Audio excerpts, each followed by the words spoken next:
We've seen these guys have trouble with that, trying to stay with the throttle. Christopher Bell, like 3 weeks in a row, kept trying to think, and I got it, and spun out. Yeah. Chris Buescher honoring Matt Kenseth, newly voted in this week to the NASCAR Hall of Fame.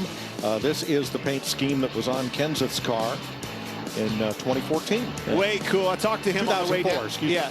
Talked to him on the way down here last night on the drive and congratulated him and all. And he said it must have been his booth career when he finally got on the Fox broadcast. It's really tipped him over the top for his Hall of Fame career. So I think we had something to do with that, Mike.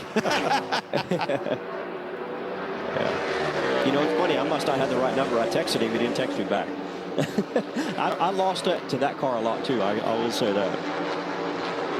Eric Almirola. Now, this is one of the coolest throwbacks, I think, of the whole race. His grandfather, Sam Rodriguez, was the Tampa Bay Auto Racing Association Sprint Car champion and is the 9th winningest driver, capturing 90 wins in a 10-year span, and that's his grandfather's paint scheme. And he brought his granddad to the shop and unveiled it in front of him.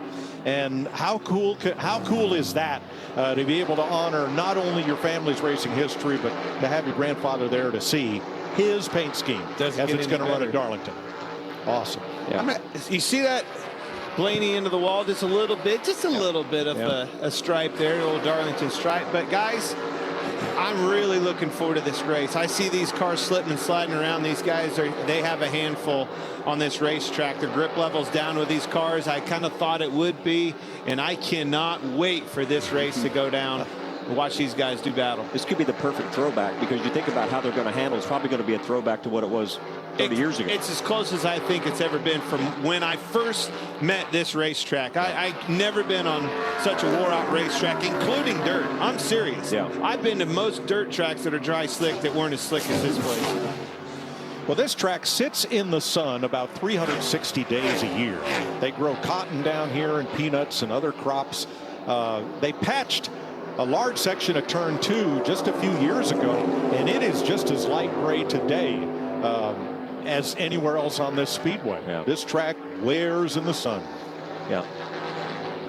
Yeah, the aggregate here is pretty rough, pretty hard. Yeah, you know, we were talking about, we got Brad Keselowski here that has spun out as the red flag came out. So we were talking about tire fall off on the stopwatch. We looked at Ryan Blaney's 18th lap to his 30th lap. It was 10 miles per hour slower dead in the middle of the corner at lap 30 versus lap 18. You don't think tires and strategy are going to play into this at all, do you? Yeah. Who's going to stay out? I'd like to see this replay. May have been practicing pit road. I think he was. He definitely was. Could see that tomorrow night. But a great time to do it. Tires are gone into practice. Let's get it all. Sure. Let's fight.